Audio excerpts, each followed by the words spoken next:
We're here for the love, Sal. And this shit, that goes to what the point this episode is. Like, for the love of the money, like, I'm not even endorsing Starbucks. I'm not endorsing it, bro. I don't care how much they throw at me. Right. I don't really fuck with them like that. The lady that worked for the Starbucks and Safeway, good peoples, man. So I'll be going over there. I'll let her get another cab.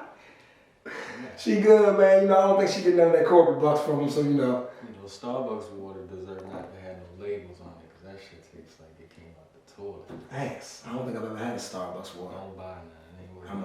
I'm a vanilla that or caramel latte with almond milk type of guy.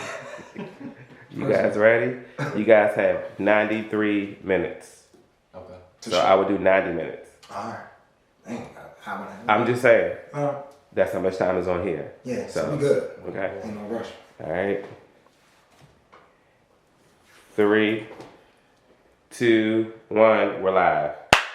Beautiful people, more life, more blessings. We are back at you. Do it for the love. Another episode. You know me, Eric Buddy Davis. My co-host, my brother, Commissar, Spitfire. Yes, sir. What's good, baby? You know we rocking the podcast that celebrates the hustle, the passion that drives us all. And we here, man. Happy to be back for another episode. Yeah, man. So listen, before we get into things, we're feeling good, feeling great, feeling good. We hope you are too. So, my brother, you know I got to do my mental check-ins with you. What's your temp? How's your week? How's your day? What's going on?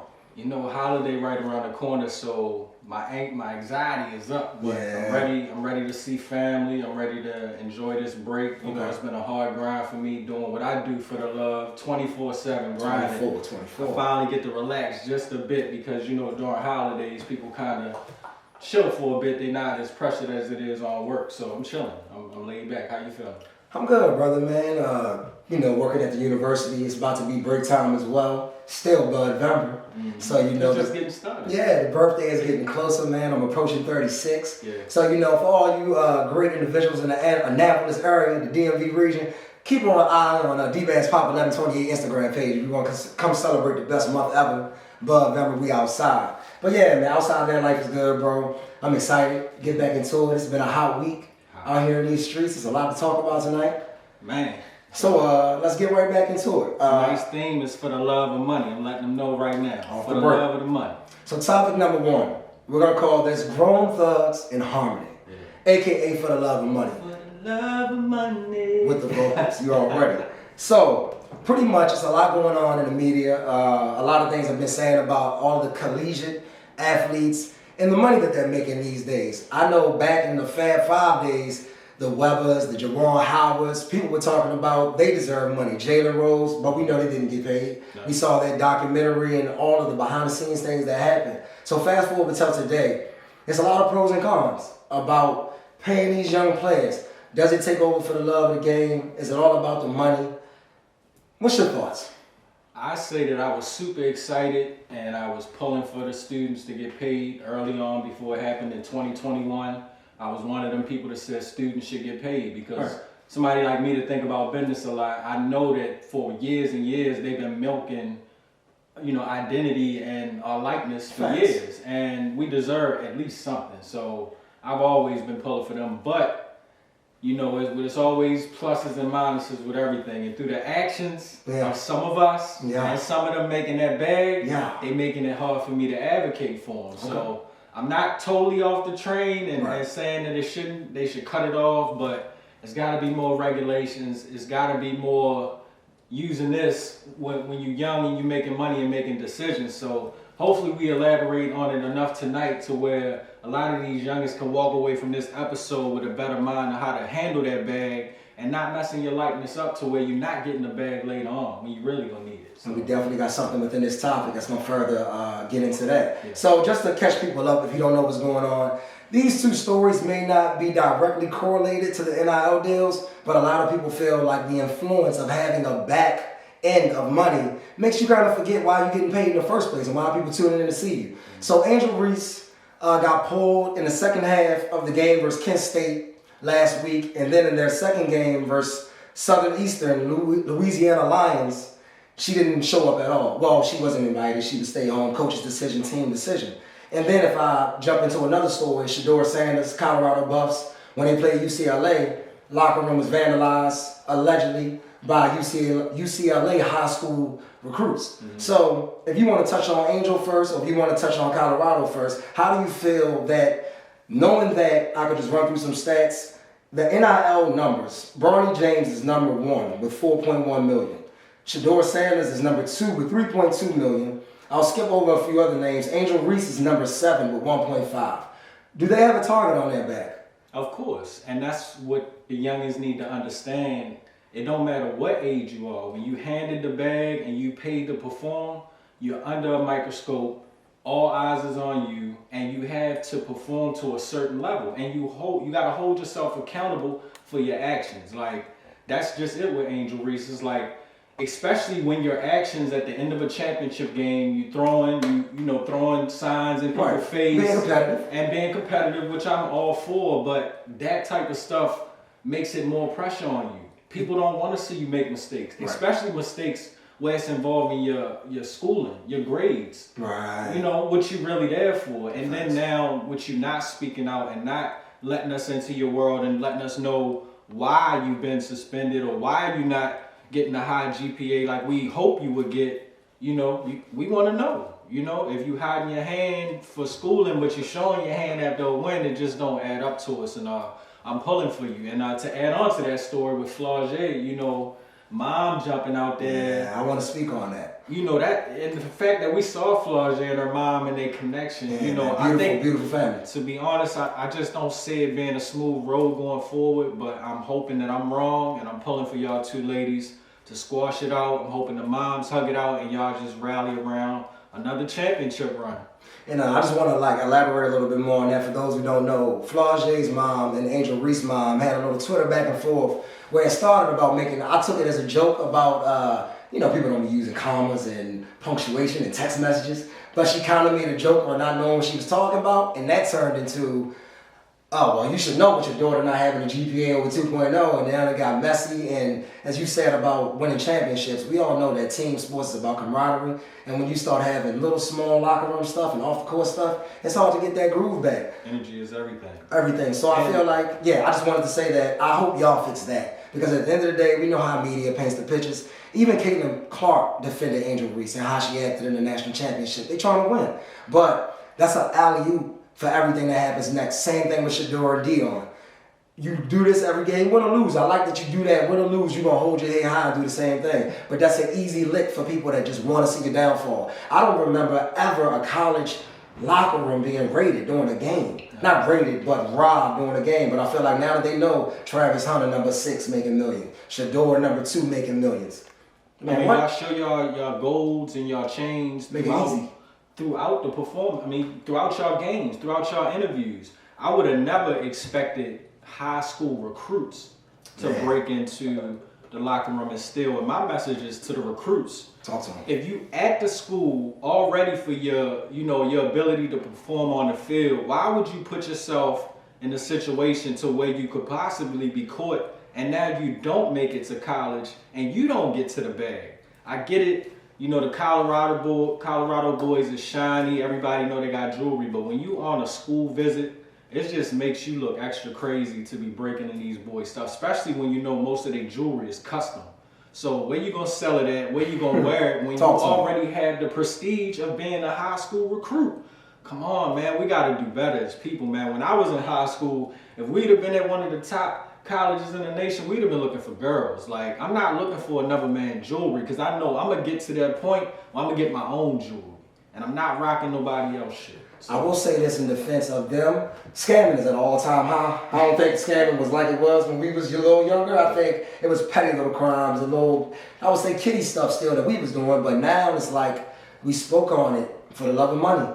These children see it all day on Instagram. They think that they're nothing if they don't have it. So they think going to get it, they're not thinking about the next step or selling it or trying to do something else. Their whole mind state is, I'm just trying to shine. Yeah. I'm trying to be just like Shedeur. I want to be able to go like this at the next high school game or wherever I'm going this weekend. They're not thinking about the repercussions of you going to jail, bro. But that just comes to what our show is called, Do It for the Love. Yes, it is. If you really going hard and you doing what you do like you love it with the passion, all of that is going to come. And I've been there to the point where I've been super anxious and I've seen, even at the I'm envious of people that got it, but that's just always kept it in my back of my mind, like I'm gonna get my own. I've never motivate yourself. Yeah, even I've never let that envy turn into me trying to put a target on somebody. Like control your emotions. We all human, we go through different emotions, but taking from another man and stealing when you already talented and you can get there is just crazy to me. We gotta do better. Gotta do better. And just before we move on from that, I just wanna say I'm all for these children getting their money, these young adults getting paid for their likeness and everything that they're working hard. But don't forget why you're there.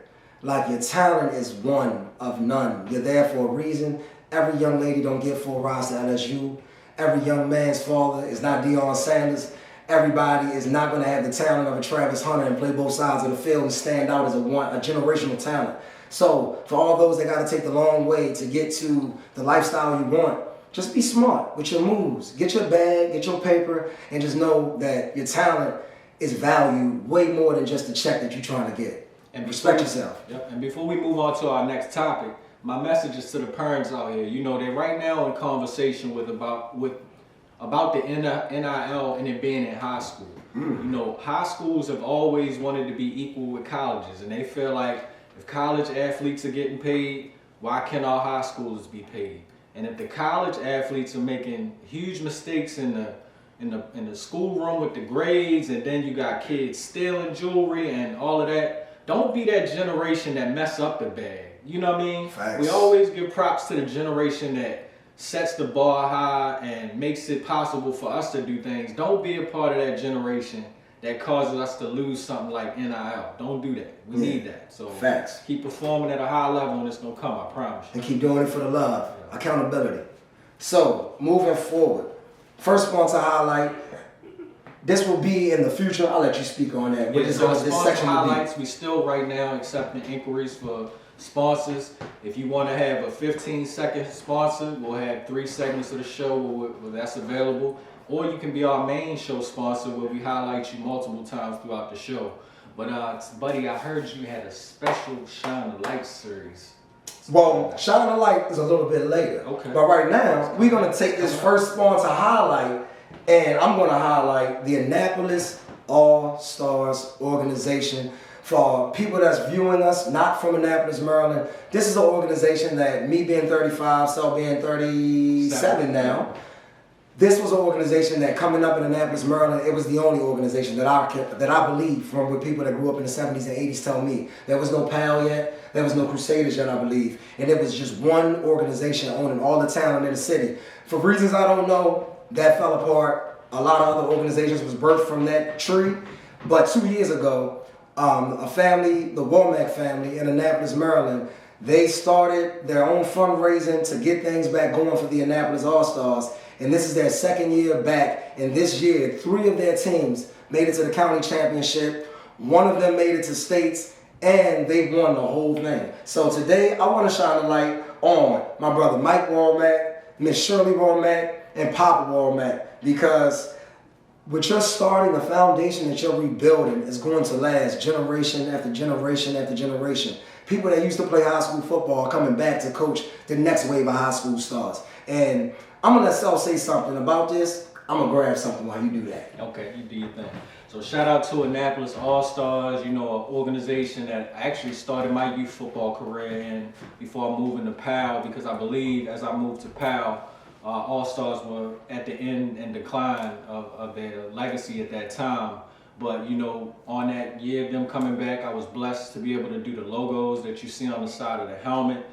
Being able to see some of the things they did yesterday or this past weekend with the sneaker ball. Like, that's the type of stuff that I feel like we need to do to keep our youngins engaged, keep them motivated to stay with one organization because of NILs and parents moving around. I'm constantly seeing kids move from organization to organization. And right now, the Annapolis All-Stars have something great. And I'm hoping that what they pulled off from this season with all their championship teams and the kids shining with their grown-up suits on, I'm hoping that y'all have an organization that stay around for many, many years, especially with it being black-owned and really community-driven and built. Facts. And I just wanted to make a special shout out to a few of the coaching staff members. My brother Smoker, 8U coach, they came up short this year. Undefeated season, greatest show on turf, they be back. And a special shout out to one of the people that I started coaching with in youth sports, my brother DeMario Green. In 2019, we won the 9U county championship. We came up short in states, but this year he got the job done, finished it, and they won the whole thing. So I want to shout out the whole 9U coaching staff, 7U staff. What up, Beans? What up, Chris? What up, Gene? Everybody, man. It's a big thing that y'all doing for the youth, and keep going. Don't stop. Y'all doing it for the love, legitimately. I don't know if any of y'all know, youth coaches don't get paid. You hardly get paid for coaching in high school and other stuff. So what they're doing is strictly for the love. Yeah. No other reason. Picking up kids from inner city neighborhoods, feeding them, making sure they're good. They're doing this the entire months. So special shout out to the Annapolis All-Stars organization. Welcome back to the mountaintop. Go repeat, baby. A lot of good role models out there, man. Doing real good. Shout out all the kids doing their thing. I seen a lot of talent from them youngins where, you know how you just see that flash of potential, like you said, the Travis Hunters? Oh, yeah. It's a few kids on these Annapolis All-Star rosters that I'm telling you, I see some sharp talent, and I'm always on Facebook catching some of the videos that y'all posting in the Anne Arundel County group, and it's wild in the group chats, man, but hey, competition is competition. And I just wanted to say, man, thank y'all for letting me host your 2023 All-Star Banquet yesterday. It was a beautiful show. Like some said, everybody dressed from head to toe. I like to say, well-dressed in Sunday's best. And they was out there doing their thing, man. It's just good to see kids that, you know, they don't do too many things where they put on suits. If it ain't Easter in the black community, when are you dressing up? When you putting on a suit with your mom and your dad, like all of y'all get dressed up to go do something. If it's not a special engagement, you normally don't do that. So let's normalize getting fly together as family. Let's keep that vibe. You talking about dress nice. Shout out to Mike Walmack, who you mentioned earlier, man. Fly. Hey, you know I'm a fan of red, bro. I seen that red sport coat. Favorite color. With the J's, the 11s, my favorite J's. Killed that, my guy. Yeah, definitely did. So, shine the spotlight. We highlighted them for the sponsor series. So, moving on. Topic number 2. Bad boy, come out and play. For the love of money, part 2. So, at this point, I'm sure all of you have probably heard about the quickest public federal sexual assault civil suit that was settled expeditiously and probably entertainment history that I can recall. Cassandra Ventura, aka Cassie, and I'm not even gonna lie, my first idol, Sean Puff Daddy, P. Diddy, Brother Love Combs, is in federal court, or would have been in federal court, after Cassie spoke out after years of, as she said, sexual abuse. The allegations range from things like paying male prostitutes to watch her have sex with them. It ranges from things like blowing up other rappers' cars because they want to date her. It ranges from things like telling her what to do with her body and her hair just because you can. And I'm the one with the bag. I found out what FO meant this weekend. Oh yeah, you just found out what that means, huh? I ain't never know what that was. Listen, if you ever get party to the, if you ever get invited, if you ever in the city of Los Angeles, and you ever get invited to the Take That mansion, watch out for an F-off. Just watch out for an F-off. An F-off is a freak off. That's what the F-O for, man. I seen that. I'm like crazy. Allegedly. We're gonna speak allegedly. But like I said, Puffy's lawyer denied it. Said none of this is true. Says that Cassie's been trying to get him for $30 million for months now. For those who don't know, Cassie's married. Cassie's had children. And, you know, these are always tough conversations to have. So pretty much I just want to run through quickly. This happened November 16th. Her actual statement is, after years in silence, I am finally ready to tell my story and to speak up on behalf of myself and for the benefit of other women who face violence and abuse in their relationship. That was November 16th. November 18th, the case was settled with this statement. I have decided to resolve this matter amicably on terms that I have some level of control. I want to thank my family, fans, and lawyers for their unwavering support. Puffy's statement follows. We have decided to resolve this matter amicably. Said in his own statement, I wish Cassie and her family all the best.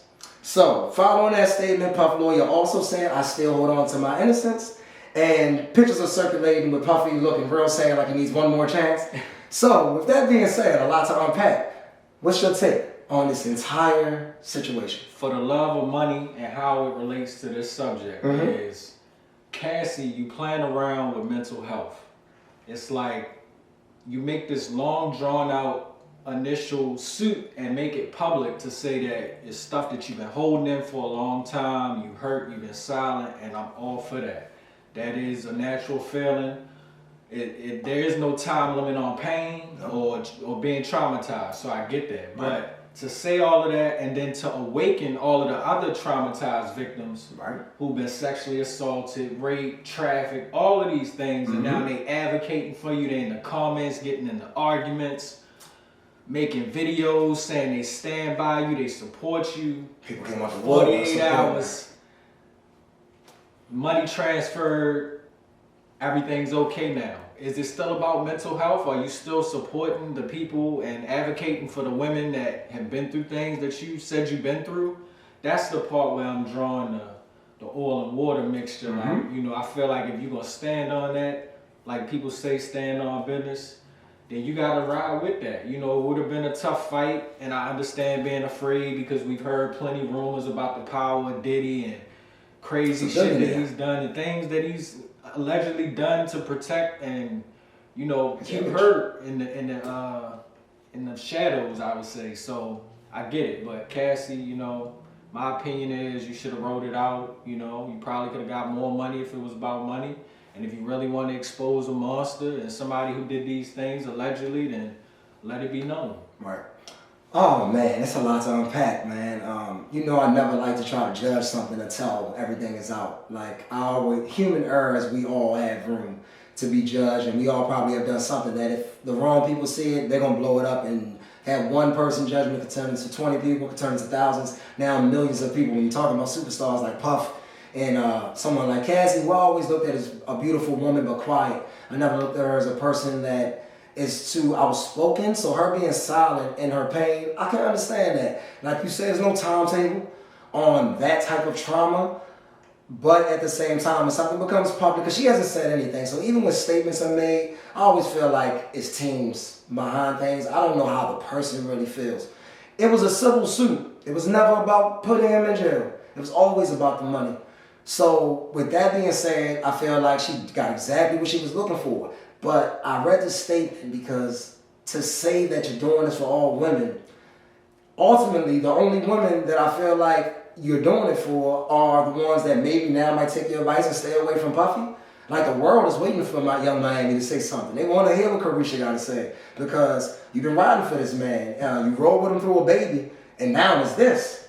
So it's like, that's a high level communication and conversation that need to be had on that, but that's just one side of it. When it comes down for the money part of it, all of these rape allegations from the Bill Cosby's to the Harvey Weinsteins and all that, the messed up thing is that I do believe that it's women that are traumatically being hurt in all of them situations, but it always becomes about the money and the grab and the story, because when things hit the public, that's what it normally is. Now, Bill, they put him under the jail. He's out now, but they tried to end that man. Puffy, I honestly thought they was going to try to turn it to that point with all the other allegations he got going on. I could have ended up in a RICO, as far as I knew, because I thought they was really about to go for him. But I knew his power, and I was like, he's going to find a way to get out of this. But when it comes down for the love of money, Puffy's actually been going through a lot of different things with him never really having the ownership of Ciroc that he sold to us like we thought he had. He was really just kind of a stakeholder, and now he's left them because he didn't really get what he thought he was worth, because our community drank because of him. So with all of these things happening, and this being one of his better years in recent years, up until this news and the Keefe D news weeks ago, can Mr. Money Man himself come back after this? Like, what is, as we spoke about off camera, this is the time of women empowerment. What happens next with him? It's tough, and it's you know, it's sad that he got all of this coming after such a great award that he received. What was that, the Lifetime Achievement Award? The BET Awards, Kanye gave it to him. Yeah, you know, coming off a huge monumental moment like that. Dropped a great R&B album this year. To have all these allegations, what I see for the love of money playing out is in two things. we all know Diddy to put up a good fight when it comes to money. Like straight up, when it comes to all of the artists who've been asking for their publishing and their rights back, he gave them a 5-year, 10-year fight. You know what I mean? And here we are now with something like this come out and I see you kick out money so fast.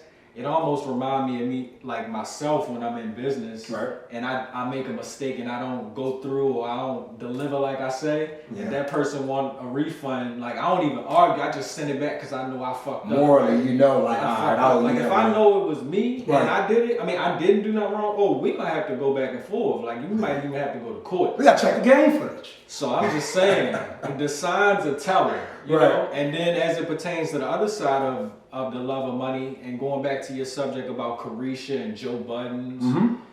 you people speak on everything else. Y'all quick to judge and or somebody say something about y'all quick to jump out there, or Drake album drop, you quick to say he out here dealing with young girls, or saying he rapping like he dealing with young girls. But when it's a subject about somebody that you affiliated with, that you know personally, that you could even vouch for and help shoot down some of these claims, and you don't say nothing at all, again, the signs are telling. It's all out there.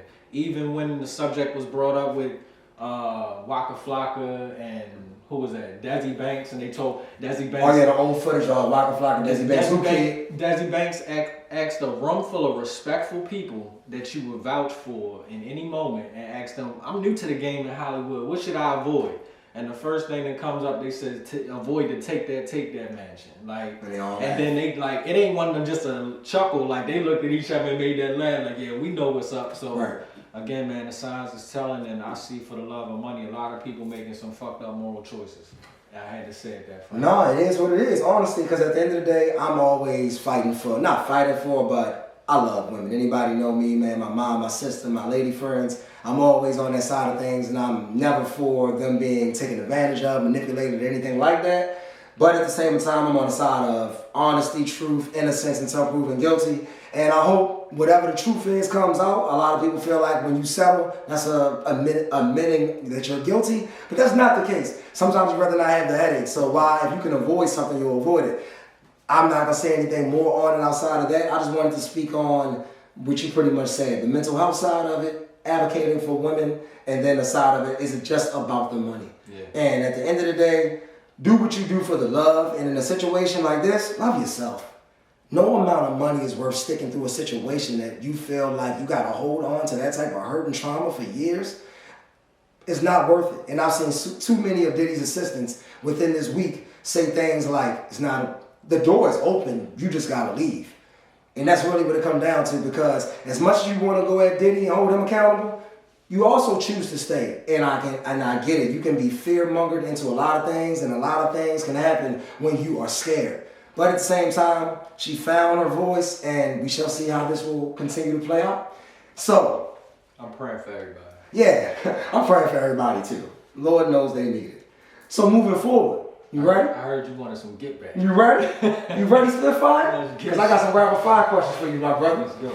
All right, let's make sure they don't smack the table. I don't want to hit the mics. If y'all seen the last episode, Buddy said he was getting ready for the I thought my questions were actually great, but I hit you with more like the subtle style of questions. For those who don't know rapid fire questions, these questions are meant to provoke quick answers. Don't overthink it.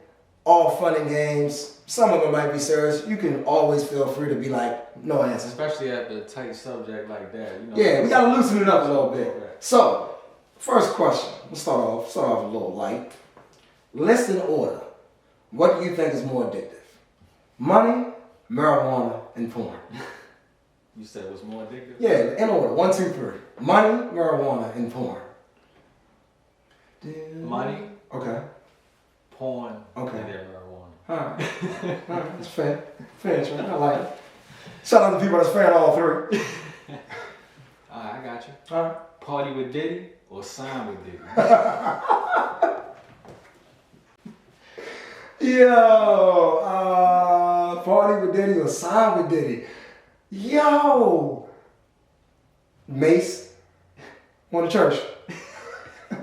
Neither. Not right now. Man, what? You realize like 2 weeks ago, you know how celebrities put their cell phone numbers out. I'm still texting Diddy trying to get a job or something, revolt or something. I don't know now, man. People just quit today. All right, question number 2, you come back at me. Question number 2. All right, a little bit. This a little bit more serious. All right. One tip you would have gave Nipsey before he died. Oh God. Keep doing what you did. For real. Because when you listen to his music, it's like Jay-Z telling you, go listen to my albums. Take the money, go listen to my albums. I'm telling you what I would tell you at dinner. In the 11, 16, 15 hours, how many albums old got. Nipsey would have still went and bought that block. Nipsey still would have stood outside with some people on a Sunday or Saturday or whatever it was. I don't think he would have did nothing different. And his legacy lives on probably stronger than when he was alive. You know me, I'm a big Nipsey fan, so are you. So I wouldn't have gave him no other advice, bro. I mean, it would be easy to be like, man, move different, don't go back, bro. But man, they love him in Slauson, bro. And that, even in the place that you love the most, it's bad seeds. And speaking of do it for the love before we move on, he was shot. You know, going out of pattern, which he would have been probably chilling. He went to meet one of his friends who was incarcerated, just getting out to show him some love and get him some clothes and get him back on his feet. So it's unfortunate, man. And he's ready to go to a meeting with, I think, the LAPD, I think, right after that. And then obviously everything that happened after that with the game walk. So forever rest in peace. Long live neighborhood Nip, man, for sure. Lauren London, you're strong on it. So, moving on. This is probably the last light one. I'm gonna give you my light ones first. More disappointing, a failed booty call or being a Washington Commanders fan? Damn, they both hurt. I'm a fan too of the Commanders, by the way. I think a failed booty call might hurt worse. Yeah. You know, it's always gonna be another game. Yeah. You're always gonna get another chance. And they're not like being let down when you're up. No failed booty calls could end up changing into never speaking again. So yeah. Okay, for sure. And we locked in with the Commanders. Our whole life has been in damn torture. So, you know, shout out to Sam Howell and all the boys, man. Keep fighting week to week. All right, we're about to turn up, man. All right, so there you go. If you could do a versus battle, against any other host, who would it be? Okay. A versus battle was any other host. So y'all gotta show your hostess skills. I don't know if you would call him a host, but everybody jumps in everybody's lane these days in entertainment. So I guess I'm gonna say Nick Cannon. I was gonna say Kevin Hart, but I would say Nick Cannon because I know a lot of people like to call Nick Cannon corny, but his corniness, if that's what you want to call it, is his originality. And I like the fact that Nick is authentic and he's just who he is, regardless. So I think that would be quite entertaining. I think that's a good choice. Yeah, I think it would be quite entertaining. So Nick, listen, you got 100 jobs and 100 opportunities. What's up, bro? We outside. Do it for the love podcast. You be around. Shout out, man. There's a lot of women in Maryland. So, Go ahead. You like that? All right. So, is it you or me? That's on you. That's on me. Okay. So, for those who don't know, you used to rap, and so did I. So Spitfire, when you made a diss song towards my camp and myself, what went through your mind to get Elwin or whoever from Keep It Raw to drop their CD off at my house? How sick are you? Like, how diabolical were you then to do that? A lot of the decisions made back then had no real thought process. Right. It was wanting to cause so much friction, being a fucking instigator. So I just take the credit for being an instigator back then. Shit that you used to do that you regret. That's one of the things. But all in fair, fun and love and war. Ain't nobody, lose their life or get hurt over that. It was just strictly rap. So. And I thought it was clever, honestly. I found it. You know me, I like wild stuff. So to me, I was like, this motherfucker's out of his It mind. might have been moves like that had Elwin join the army. He like, this some stealth shit. I think I need to go to the military. Hey, man, shout out to military Elwin, man. All right, up to you. Freakiest thing a woman ever said to you in the bedroom. Last week I asked you what was the craziest thing. Yeah, the freakiest thing a woman's ever said to me in the bedroom. Freakiest thing a woman's ever said to me in the bedroom. This nigga get a lot of pussy. No, man. Go on first. I would say probably a little bit of kiss after she just, probably like took one to the lips, after like a little like finished combination and she just want to come straight in for the tongue. Really love it. Yeah, I probably did it. But I'm just saying, it's all fair, you know, when you out here doing what you're doing with a person that you're sharing. Intimate moments are meant to, you know, stay in the moment. You know, don't overthink it. Don't overthink it. The judge, the jury, or the executioner in that one. I probably could have a lot of other answers to that, but, you know, them sexual freaky questions is like, you gotta have some thought, man, you know, throughout all the years and where you're at in your life. You gotta think about how you answer those. So, with that being said, I'm moving to my next question. Last one, I think. You said one more or two more? Well, I got one more. I can't. Okay. Well, I can actually, I'm gonna finish with this one, and this is more so music based. It's a whole question. On a road trip, you can only listen to this collection of music: Reasonable Doubt, In My Lifetime Volume 1, Hard Knock Life Volume 2, and In My Lifetime Volume 3, The Life and Times of Sean Carter, or Dynasty, Blueprint 2, and the Black Album. Which whole section of his career catalog is you riding out with? Before I answer, Reasonable Doubt is an album I went back and listened to. Okay. I wasn't on it when it came out. Right. Dropped in 96. I ain't really started listening to Hov until he made Hard Knock Life. Okay, so Volume 2. Yeah. Okay. One Hov album that just put a nostalgic memory and take me back, which I like going back in time sometimes, is the Blueprint. That was the run from our high school team basketball team. They played the Blueprint every time they came out. Right. And they was killing everybody, went to the States. So that album just, you know, touched a different chord in me. So definitely rocking with the Blueprint. For years, I crowned that as my favorite hip hop album of all time. I realize there's so much music and I love so many artists that it's hard to say that's the one, but to this day, that album, like, and I say that because that was the introduction to Just Blaze, Kanye West, a lot of other things that shifted that whole era of music. So, yeah, Blueprint is hands down the one. You got one more for me? Yeah, my last one. If you had to put together rap starting five or big three, who would it be? But you can't name Kendrick, Drake, or Cole. A rap starting five or big three. Or big three. Big three is probably easier and quicker. And it has to be from that 2000s era or any era? Any era, but you just can't name them. Well, no, in today's era. All right, because I'm ready to say. That's why I said J. Nas, Biggie. Yeah, so I'm going to say in today's era, it's funny because I love that whole 2010 class. So that's easy money for me. I'm going to go Wale. I'm going to go Meek Mill. And I'm going to go with my third choice. I was trying to pluck somebody from this younger group. But I'm going to stick with the 2010 era, and I'm going to go with Big Sean. Man, you know who I thought you was ready to say? Who? Rick Ross. I thought you was ready to just say the whole Maybach group. I'm like, hey, I put Rick Ross for like that Jeezy era, that like early 2000s. To me, that 2009, the 2010 to 2020 era, that's like the Drake era. Yeah, I would say Big Sean, Wale, and Meek. I kind of would put Big Sean in there with Rick Ross. Really? Just he didn't really.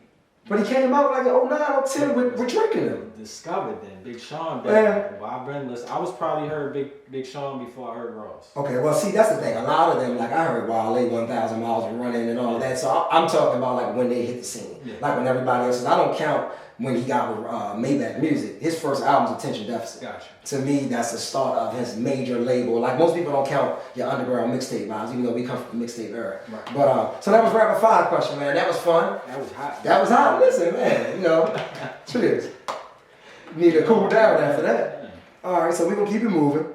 So as we know, like we said, is there anything we want to spin the block from those rapid questions just to dive into? Not per se for me. How about you? I mean, I would just touch. I asked you the question, but What's that? My question was one tip I would have gave Nipsey. Oh, speak on it. Yeah, I think I would have told Nipsey to move, even though you said you wouldn't have. That would have been.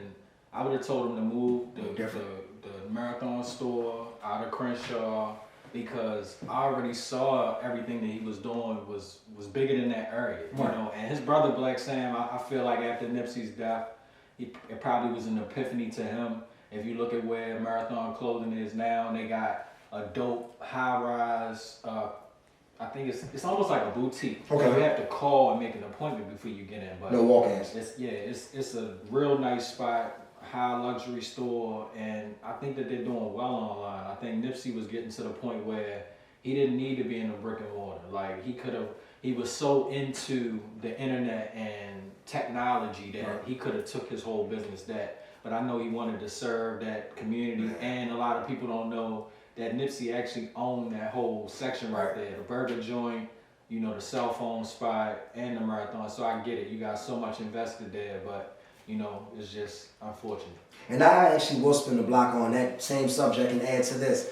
Nipsey did what he did for the love, and he died in the neighborhood like a lot of rappers do. They die in their hometown. But a special shout out, I don't even know his name, to the person that owned that development and sold it to him. Because he saw what Nipsey and his brother did from selling t-shirts on the corner up until the point of them owning the whole block. And that's because he saw that they did what they did for the love. So to me, that's the whole inspiration behind our show, is that inspire yourself to stay 10 toes down and see it through. It might cost you your life, but Nipsey is bigger dead than he was alive, and that's unfortunate for his family and his friends. But that's why I say that I don't think he should have changed anything, because him staying 10 toes down is why he's remembered as one of the greatest individuals, not just a rapper, of our generation. And it should be noted that the guy or people that sold Nipsey that property was once the person that was calling police on his whole crew, because they were selling CDs illegally on the property, and they would just run. That was the track. They was running plays and doing a lot from that area. So for that person to be able to see Nipsey make this prolific change and change his character to start uplifting his community, that's just a something grand and testimony in itself, for somebody to see such great inside of you and you change, and then hand over the keys to you. So definitely dope. And you never know who really cheering for you, man. That's why I always say, in this world that we living in today, it's so many things going on. It's a war going on outside, no man is safe from. And we judge books by their cover sometimes, but you never know who's watching you. And it could be the weirdest, strangest person to take you to the next level in your career, your life. So always stay aware. And the people that's the hardest on you sometimes, they not always the people that want to see you do bad. Right. Just because somebody is always critiquing you or, trying to give you the correct way to do things, sometimes they just see a lot in you that they seen in themselves, or see, and they want you to eliminate and not make the same mistakes that they made, So stop taking so much harsh criticism, taking it to heart when people giving you constructive criticism. Gotcha. So moving forward, as if we did have a guest today, it would have been moving into them giving you some hidden gems about what they do for their career, and then that normally goes into like an inspirational moment or a message. So I'm gonna drop a hidden gem for myself, and I would say that my hidden gem for tonight would be open for criticism, especially when you're starting something new. We just started our podcast, and the best thing that we've received from our first episode was people telling us things that we could probably do better, but they loved that they could tell we were prepared or organic. So be open for criticism, but at the same time, know your vision. Know exactly what you want out of whatever you're doing in your career and your lifestyle, and see that thing through. But at the same time, if you have your mentors, if you have the people that Sel just said, if somebody's really, really in your corner, they want you to succeed. So they're not telling you nothing to be like, oh, you trash and nothing like that. They're really telling you like, no, you keep your chin up. Look in the camera. Give more eye direction. Pronounce your words a little better. Stuff like that. So that's like my hidden gem for anybody that wants to get in this podcast lane, for anybody that wants to be an event host like myself. Be open to individuals that care about you and listen to what they tell you. My hidden gem is, be professional and go all out if you're going to be independent before you sign any deal. Go off that. That's my message to the rap artists and even the athletes that signing these NIL deals. I feel like if you really perfect your independence and you go through the checklist of websites, your logos, your name, and all of that, if you start to go through the ropes of that, when you start to get presented with a lot of these sponsorships and deals, a lot of these questions and lingo that they use, and won't be foreign to you, because I feel like a lot of kids are getting sucked into deals too, to where they, damn near branding for little to nothing, or branding for a longer period of time than what they've really been paid for. Right. So perfect your independence, go hard with your independence before you sign a deal. That's my message for the day. No, absolutely. It's always best to have as much knowledge as you can before you sign anything, and when you pursue something, do your own research, because a person like myself, as I've told y'all before, I'm an optimist, and I give people the rope to make mistakes. I never try to judge you. I don't care if I heard a rumor or whatever. But at the same time, you got to be accountable for yourself and responsible for whatever decisions you make. So do your own research, find your own understanding. Moving on. Love to not love. Mm-hmm. So this week, we threw together 3 different things. We're going to move through them really quick. I'm going to let you kick it off. Social media police. Why do you love to not love social media police? So what does that mean to you, social media police? Because I can tell you what it means to me if you would like me to speak first. Social media police to me is the guy that I just seen on the stands at the Young Thug trial telling us how he created a whole fake page. He works for the feds. Created a fake page. When you say took the stands, he took the stand and testified. Yes. Gotcha. His job was to create a fake Instagram page and follow Young Thug, his crew, and make notes on them 24/7. Like, you would have thought he was part of the clique the way that he was on the stand telling every little moment. Like, they asked him, how did he know for a fact that YSL and certain gangs was beefing? And he could recall back to a certain social media post to where they said certain hidden things about, like, he literally could just go to any date and pull up social media. So I love to not love social media police and the people that's giving them the evidence and, you know, leeway to be able to go and watch them that close. Gotcha. Excuse my phone ringing, everybody. Things happen when you're live. But so I would say, to me, social media police is the goddamn people that own it. Meta, whoever you are, I feel like they're a little looser now than they was. But when y'all used to stop my posts because of the music choices, when y'all would just take something down because we don't own the license to this music. You know goddamn well that I don't own this song. I'm not even on it. You see my face. So I used to just hate that. It made me stop going live. You know, when like certain artists was going live during the COVID times, that was fun. That was like the only entertainment we had. And we used to try to do our own verses. Me and May did our own verses. It was popular. Had hundreds of people on. And then they cut us.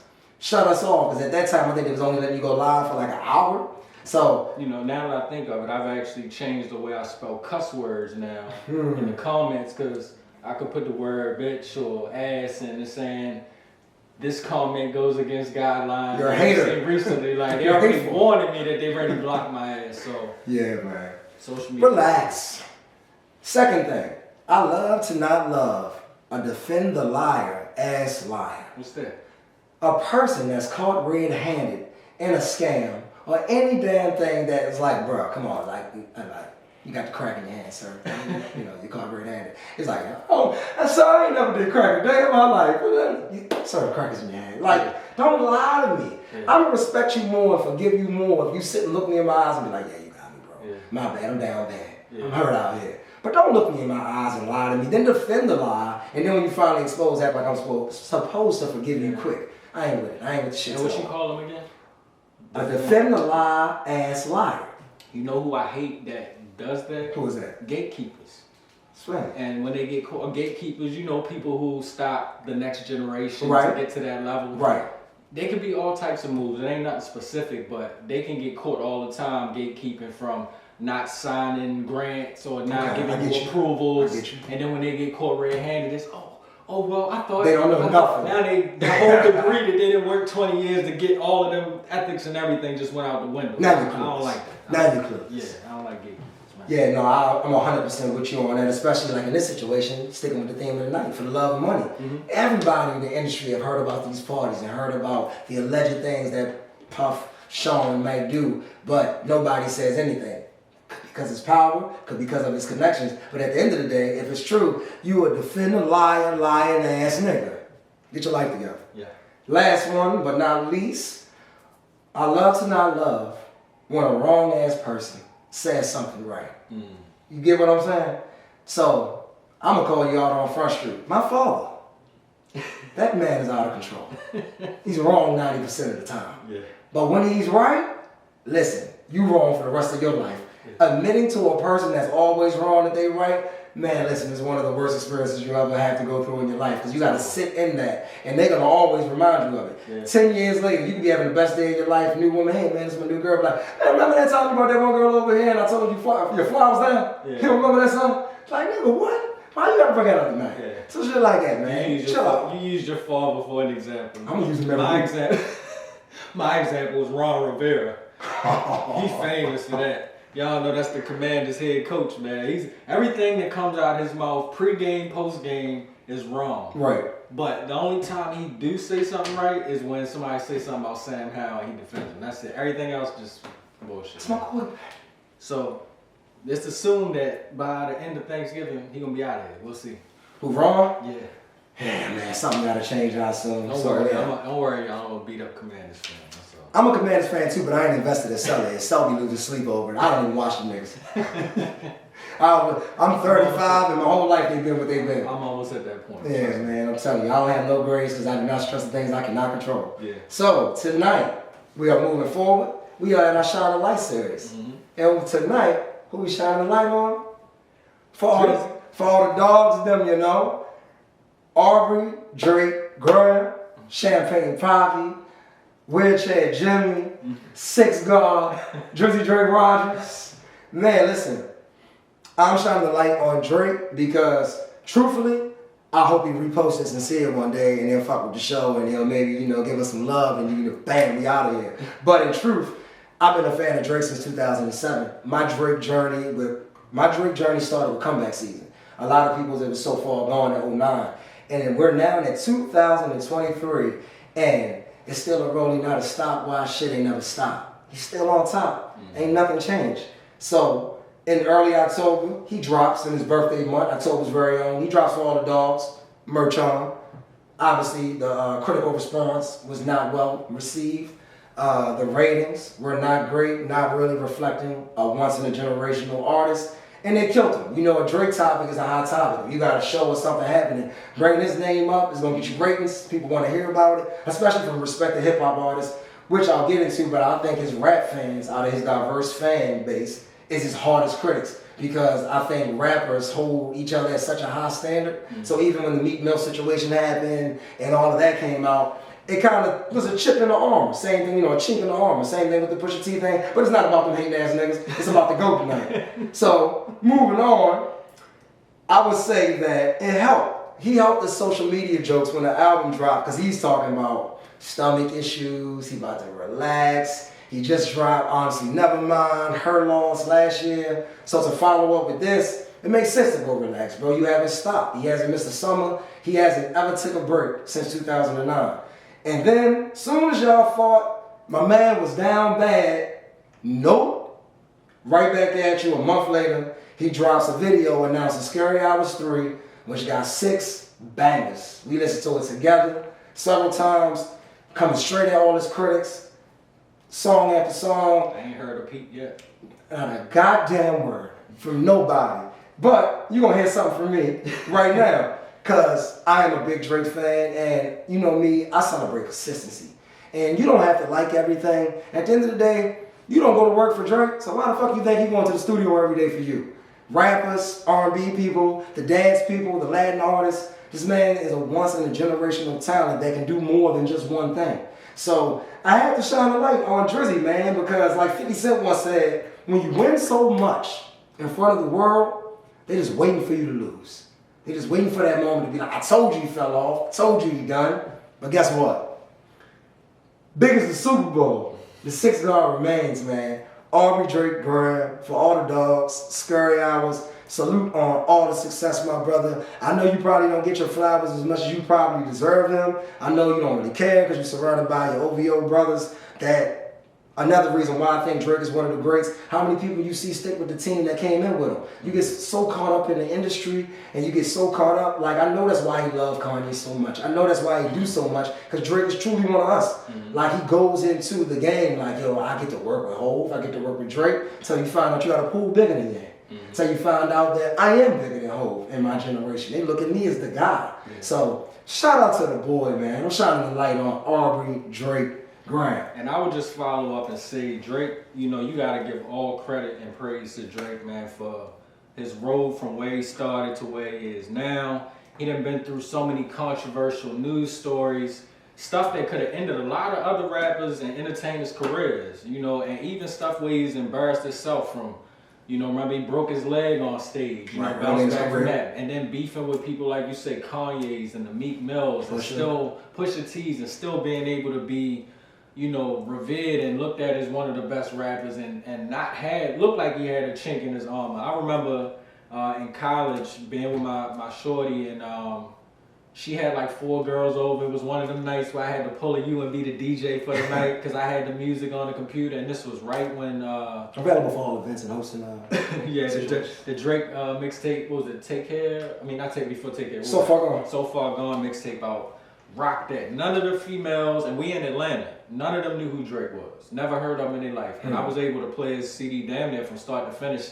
And by the end, they like, yo, who is that? All of them went and looked for that Drake, and I downloaded that off Dat Piff before we had Apple Music really popping like that. So they were looking for that nigga ever Drake, since. yeah, all the women been looking for him ever since, man. And you know, another thing I want to credit him on, one of the most methodical thinkers in the music industry.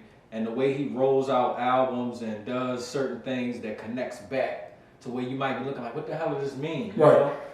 Even the whole thing with him and J. Cole, you know, to see the video that they dropped. One of the best videos I've seen in a long time. Playing chess and so much, you know, real fire competitiveness. Now to drop a tour, all of that was planned, man. Shout out Drake, man. It's a lot of rappers y'all could really model yourself after his moves, man, for real.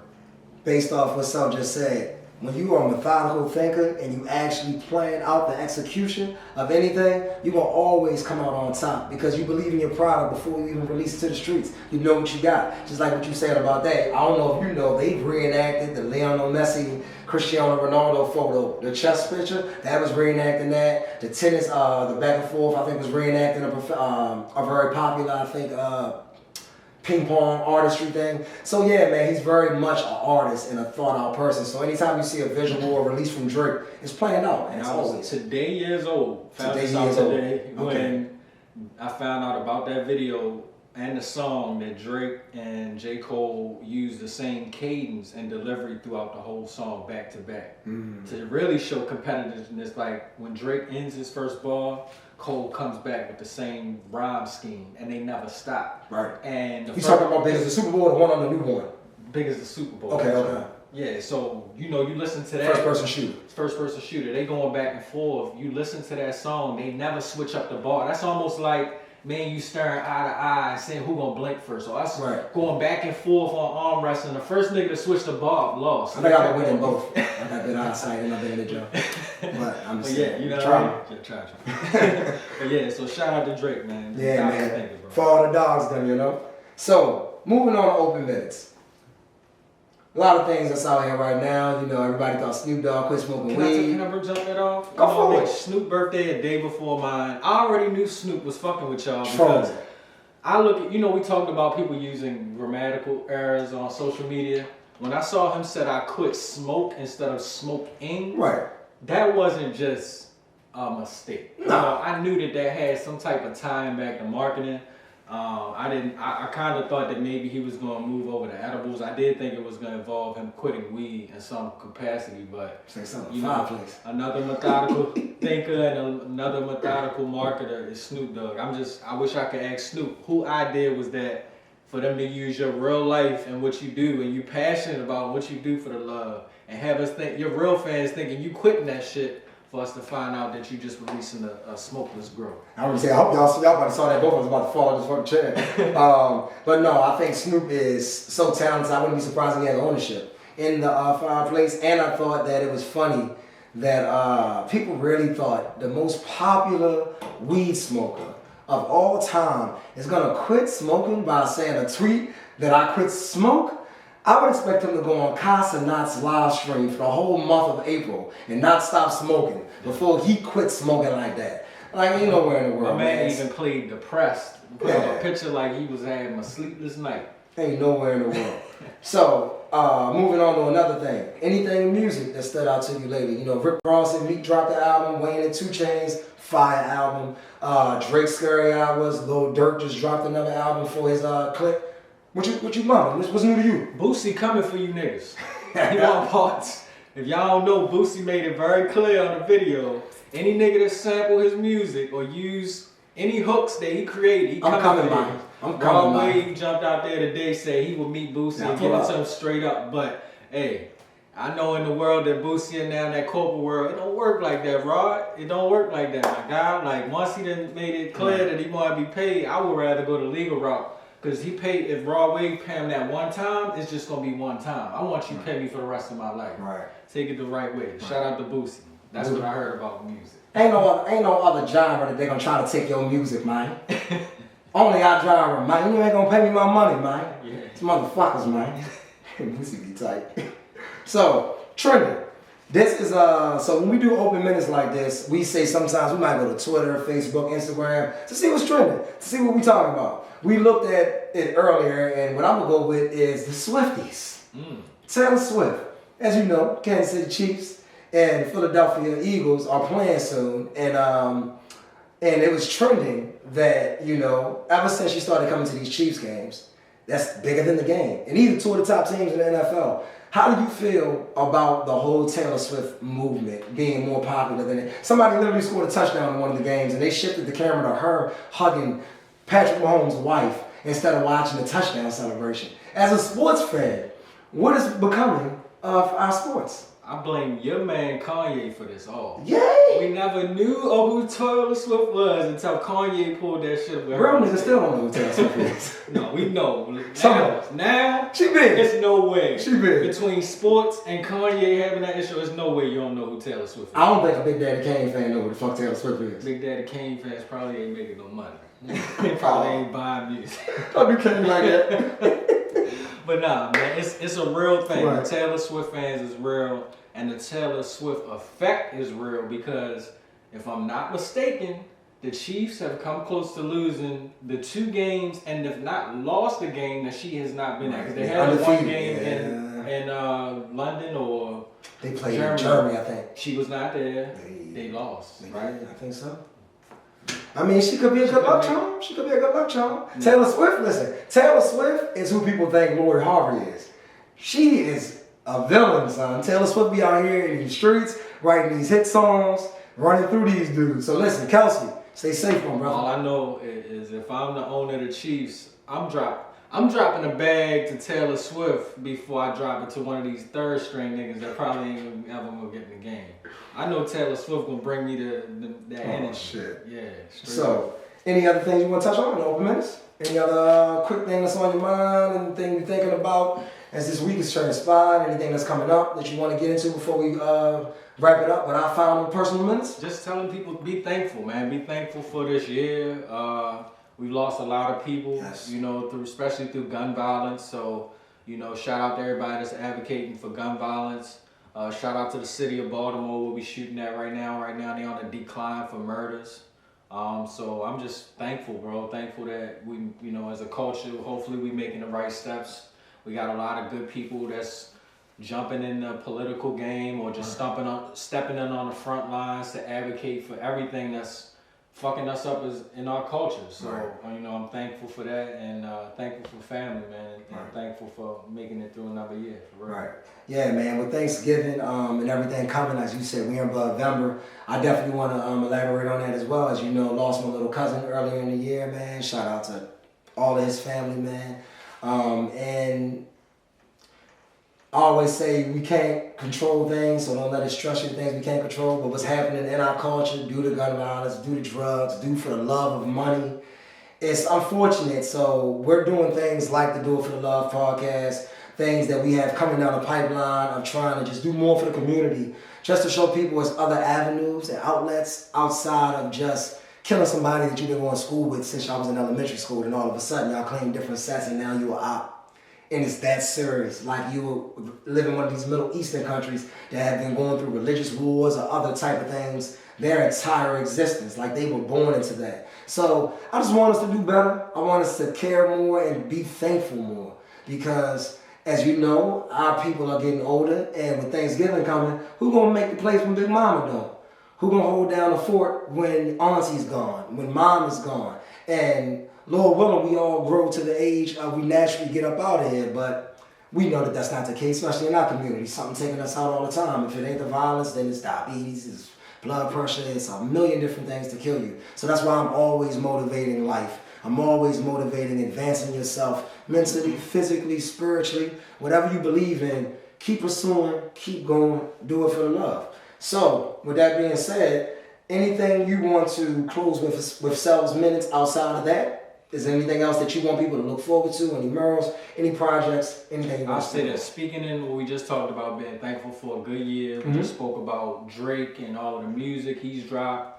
Last week, when I really sat back and looked at it, we had a great week of music dropping. Bro. Fourth quarter, they're coming with the heat. Nah, but this week alone, like when you get a moment, go back and look up how many albums dropped this week. Okay. Like bangers too. Like I ain't even been able to really sit back and listen to it all. You got the 2 Chainz and Lil Wayne. Right. You know, you just brought up the Drake. Like it's many of them out there. Lil Flip just jumped back out there and dropped the album, and I've been Cloverland, Flip out here rapping. Yeah, and he really like spitting on this one. It's, right. You know, of course, Flip got that bounce in the commercial sound, but he really spitting, and I love the concept of Lil Flip album.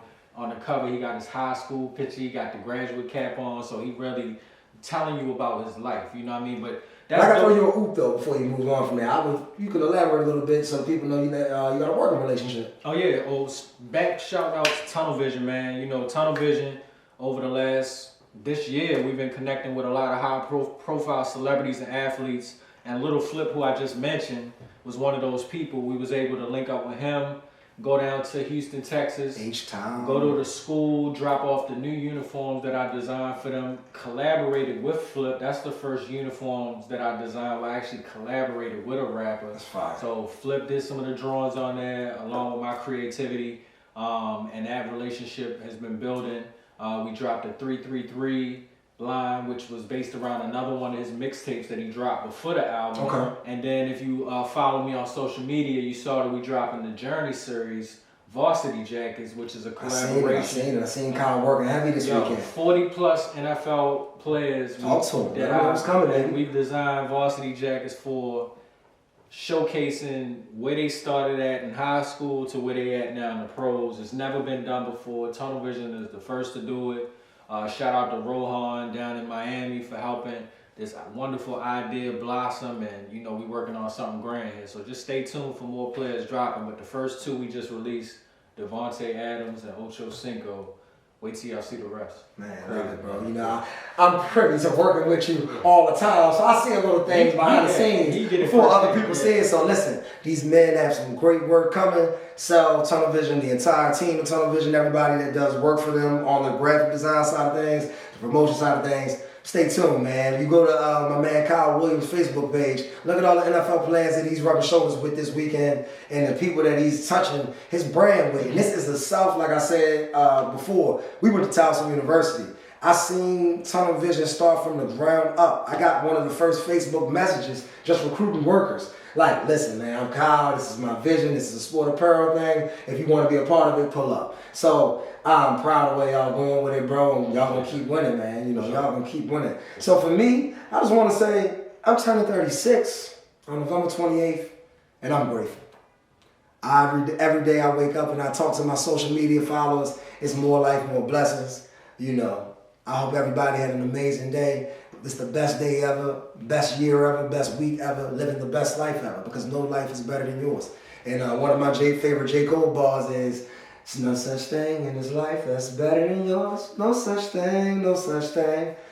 Heart beating fast, let a nigga know that he alive." And that's really what life is about. Every day, every waking day. When you touch this surface, that's the gift. How you open it up, what you pursue, what you make happen in your 24, that's on you. But no excuses.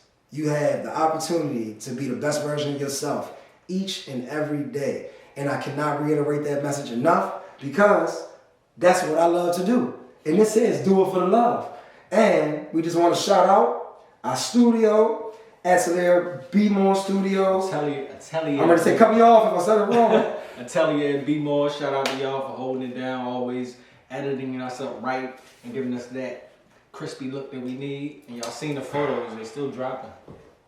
So yeah, also want to shout out all of our followers, all of our supporters, all the Do It for the lovers. If you ladies, I don't want you ideas from you niggas. If you ladies got an idea of some nicknames for all of our watchers and all of our fans, please send it to us in the comment section. You can send it to my DM, leave Cell alone.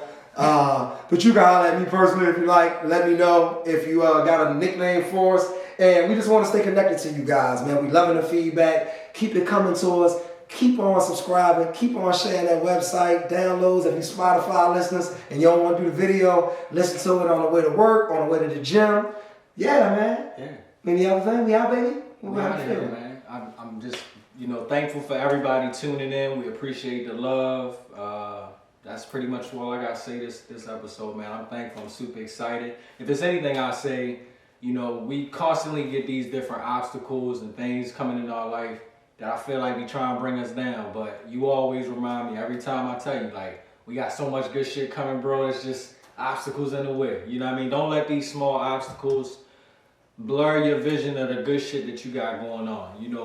Us as humans, we can let our burdens and bills and unforeseen bills pop up and ruin our whole day. I had a lot of that happen this past week, but I've been so excited about this show, so excited about the things I just told you about with the celebrity jackets. I just finished a mural. I be having to look in the mirror and be like, I'm him. Yeah, like, you fucking I'm right, him. you are. And I done battled and made it through everything else. So y'all should carry that same energy. Look at yourself in the mirror and think about all the shit that you conquered before you got to this point. So fuck the bad energy, fuck the bad days. We got good shit going on and we here to conquer and doing it for the love, baby.